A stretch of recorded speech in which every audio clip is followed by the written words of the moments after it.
Демек ачуулануу дегенде ачуулануунун дагы эки түрү бар.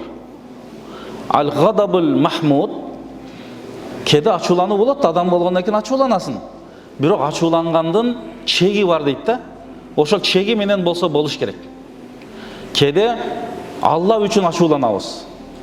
Бирөө тамеки тартып аткан болушу мүмкүн, көп эле аябай өзүнө зыян кылып, арак ичип аткан болушу мүмкүн, бир ойноштук кылып аткан болушу мүмкүн, бирөөдүн акысына кирип аткан болушу мүмкүн.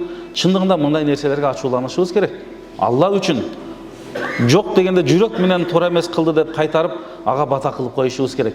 Эгер колубуз менен кайтара турганга мүмкүнчүлүк болсо, балки балдарыбыз, досторубуз, балки туугандарыбыз, анда токтотконго аракет кылышыбыз керек. Кол менен, болбосо тил менен, болбосо жүрөк менен жаман көрүп коюш керек. Ал эми жаман ачуулануу дегенибиз бул ошол баягы туура эмес, шариатка ылайыктуу эмес ачуулануу, чектен чыгуу, булардын баардыгы туура эмес деп билинет.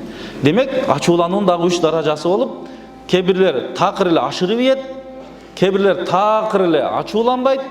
Бизге экөөсү да керек эмес. Бизге ортосу, шариаттагы орто бул болот. Кетче ачууң келип калат, аялыңды бир нерсеге багытташың керек болуп калат, балдарыңа тарбия беришиң керек болуп калат. Бул нерселер жакшы нерсе. Алла үчүн тарбия берүү үчүн, бирок аны дагы чектен чыкпастан. Анан такыр эле ачууланбай коюу деген нерсе жок.